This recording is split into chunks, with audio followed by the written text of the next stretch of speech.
ஓட்டு போடுறத பத்தி நாம எவ்ளோ யோசிக்கிறோம். இது நம்ம ஜனநாயகத்தோட ஒரு முக்கியமான உரிமை. ஆனா அத நாம சரியா பயன்படுத்துறோமா? வாங்க, ஓட்டு போடும்போது எப்படி தெளிவா சிந்திக்கலான்னு கொஞ்சம் ஆழமா பார்க்கலாம். சரி, தேர்தல்னு சொல்ல உடனே உங்க மனசுல என்ன படம் ஓடுது? ஒரு நிமிஷம் யோசிச்சு பாருங்களேன். பிரம்மாண்டமான ரோட் ஷோ, திறந்த ஜீப்ல கையசைச்சிட்டு போற தலைவர்கள் அப்படிதானே? அப்புறம் தெருவுக்கு தெருவு பேனர்கள், காது கிழியற அளவுக்கு ஸ்பீக்கர் சத்தம், இது எல்லாத்தையும் பார்க்கறோம். மக்கள் கண்ணுல படுறதுக்காக மட்டுமே கோடிக்கணக்குல பணத்தை கொட்டுறாங்க. இதெல்லாம் நமக்கு ரொம்ப பழகி போன ஒரு விஷயம் மாதிரி ஆயிடுச்சு. ஆனா ஒரு நிமிஷம், நாம ஒரு முக்கியமான கேள்வியை கேட்கவே மறந்துடுறோம். ஒரு அரசியல்வாதி ஜெயிக்கிறதுக்காக இவ்ளோ செலவு பண்றாருன்னா, ஜெயிச்சதுக்கு அப்புறம் அவரோட ரிட்டர்ன் ஆன் இன்வெஸ்ட்மெண்ட் என்னவா இருக்கும்? அதாவது போட்ட பணத்தை எப்படி எடுப்பாங்க? இதுதான் நம்மள ஒரு முக்கியமான கேள்விக்கு கூட்டிட்டு போகுது. தேர்தல ஒரு முதலீடா பார்க்கும்போது வர்ற ஒரு பெரிய சிக்கல் இது. இத இன்சென்டிவ் ப்ராப்ளம்னு சொல்லுவாங்க. அப்படின்னா என்ன? ரொம்ப சிம்பிள். தேர்தல்ல ஜெயிக்கிறதுக்கு கோடி கணக்குல முதலீடு செஞ்சா, ஜெயிச்சதுக்கு அப்புறம் வர அந்த 5 வருஷம் அந்த செலவு செஞ்ச பணத்தை எடுக்கிறதுக்காகவும் அதுக்கு மேல லாபம் பார்க்கறதுக்காகவும் தான் இருக்குமே தவிர சேவை செய்யறதுக்காக இருக்காது. இந்த சுழற்சியை பாருங்க. முதல்ல பிரச்சாரத்துல கோடிக்கணக்குல பணத்தை கொட்டுறது, அடுத்து தேர்தல்ல ஜெயிக்கிறது, கடைசியா முதலீடு செஞ்ச பணத்தை லாபத்தோட திரும்ப எடுக்கிறது. இது ஒரு முடிவே இல்லாத ரொம்ப ஆபத்தான ஒரு வட்டமா மாறிடுது. சரி, இதனால என்னென்ன விளைவுகள் வருது? முதல்ல ஊழல் பண்ணி பணத்தை எடுக்கணும்னு ஒரு அழுத்தம் வருது. அப்புறம் மக்களோட பிரச்சனையை தீர்க்கிறத விட எப்படி பதவியில நீடிக்கிறதுன்றதுல தான் கவனம் போகுது. கடைசியா ஜெயிக்கிறதுக்கு திறமை தேவையில்ல, பணம் இருந்தா போதுன்ற நிலைமை உருவாகுது. இப்போ அடுத்த கேள்விக்கு வருவோம். அதாவது வாக்காளர்கள் ஏன் இந்த மாதிரி பகட்டான விஷயங்களுக்கு போய் மயங்குறோம்? இதுக்கு பின்னால சில உளவியல் காரணங்கள் இருக்கு. நம்ம மனசு எப்படி வேலை செய்யுதுன்னு பாருங்க. ஒருத்தர் ரொம்ப நம்பிக்கையா தைரியமா பேசினா நாம ஈஸியா மயங்கிடுறோம். பெரிய கூட்டத்தை பார்த்து அந்த ஆரவாரத்தை பார்த்து உணர்ச்சி வசப்படுறோம். ஆனா நிஜத்துல என்ன முக்கியம்? நம்ம பிரச்சனைகளை யார் சரி செய்றாங்க, யார் நல்ல திட்டங்களோட வர்றாங்க, யார்கிட்ட ஒரு தெளிவான செயல் திட்டம் இருக்குன்றது தானே. இந்த ரெண்டுக்கும் உள்ள வித்தியாசத்தை நம்ம புரிஞ்சுக்கணும். இன்னொரு பெரிய பொறி என்னன்னா குடும்ப பெருமை. அதாவது ஒரு குறிப்பிட்ட குடும்ப பேரை பார்த்தோ இல்ல கட்சி தலைவரோட வாரிசுன்றதுக்காகவோ ஓட்டு போடுறது. இது வாரிசு அரசியலை வளர்க்குமே தவிர திறமைக்கு மதிப்பளிக்காது.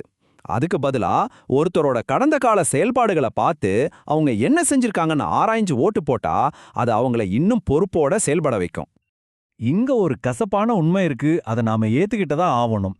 ஒவ்வொரு தடவையும் நாம இந்த மாதிரி ஆரவாரம் பகட்டுக்கு முக்கியத்துவம் கொடுக்கும்போது நாம அரசியல்வாதிகளுக்கு என்ன சொல்றோம்னா, நீங்க இதுல இன்னும் நிறைய செலவு பண்ணுங்க, அப்போதான் நாங்க ஓட்டு போடுவோம்னு மறைமுகமா சொல்றோம். அப்ப இதிலிருந்து எப்படி வெளியே வர்றது? எப்படி இந்த உணர்ச்சி வசப்பட்ட முடிவுகளிலிருந்து மாறி ஆதாரங்களோட அடிப்படையில ஓட்டு போடுறது? இதுக்கு நம்ம கிட்ட சில கருவிகள் இருக்கு. இந்த சிஸ்டத்தையே மாத்துறதுக்கான வழிகள். வாங்க அத பத்தி பாப்போம். இதோ ஒரு 3 முக்கியமான விஷயங்கள். 1. பிரம்மாண்ட பேரணிகளுக்கு பதிலா முறையான விவாதங்களுக்கு ஏற்பாடு செய்ய சொல்லி கேட்கணும். 2. சரியா வேலை செய்யாதவங்கள தொடர்ந்து தோற்கடிக்கணும். 3. டிஜிட்டல் வெளிப்படைத்தன்மையை கொண்டு வர சொல்லி அழுத்தம் கொடுக்கணும். யோசிச்சு பாருங்க, பேரணிகள்ல போய் நின்னு கைத்தட்டுறதுக்கு பதிலா வேட்பாளர்களை ஒரு மேடையில உட்கார வச்சு அவங்களோட திட்டங்கள் என்னன்னு விளக்க சொல்லி நாம கஷ்டமான கேள்விகளை கேட்டா எப்படி இருக்கும்? அப்பதான் யார்கிட்ட திறமை இருக்குன்னு நமக்கு தெரியும். டிஜிட்டல் வெளிப்படைத்தன்மைனா என்னன்னு இது ஒரு நல்ல உதாரணம். இப்போ நம்ம ஏரியால ஒரு ரோடு போடுறதுக்கு 10 கோடி ரூபாய் ஒதுக்குறாங்கன்னு வச்சுக்குவோம். 8 கோடி செலவு பண்ணிட்டாங்க, ஆனா ரோடு இன்னும் முடியல. இதுக்கு யாரு பொறுப்பு?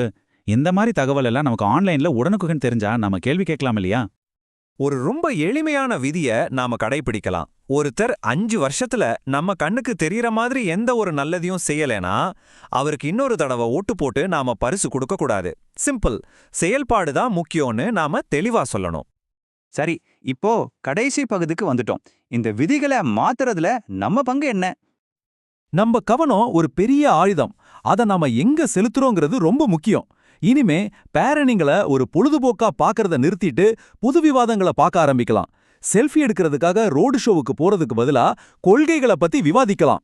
ஒருத்தர் திட்டி பேசுறத ரசிக்கிறத நிறுத்திட்டு அவங்களோட செயல்பாட்டு அறிக்கைகளை படிக்க ஆரம்பிக்கலாம். இந்த சின்ன சின்ன மாற்றங்கள் ஒரு பெரிய தாக்கத்தை உருவாக்கும்.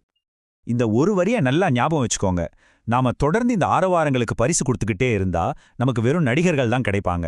அதுவே நாம திறமைக்கும் நேர்மைக்கும் பரிசு கொடுத்தா நமக்கு அந்த மாதிரி தலைவர்கள் கிடைக்க ஆரம்பிப்பாங்க. கடைசியா ஒன்னு சொல்றேன். தேர்தலுங்கிறது வெறும் ஒரு தலைவரை தேர்ந்தெடுக்கிற விஷயம் மட்டும் இல்ல. நாம எந்த மாதிரி ஒரு ஆட்டத்தை ஆட போறோம்னு அதோட விதிகளை தேர்ந்தெடுக்கிற ஒரு நிகழ்வு அது. இந்த மாற்றம் அது அரசியல்வாதிகள் கிட்ட இருந்தோ கட்சிகள் கிட்ட இருந்தோ வராது. அது நம்ம கிட்ட இருந்து தான் வரணும். நம்ம ஒவ்வொருத்தர்கிட்ட இருந்தும் தொடங்கணும். நாம தயாரா இருக்கோமா?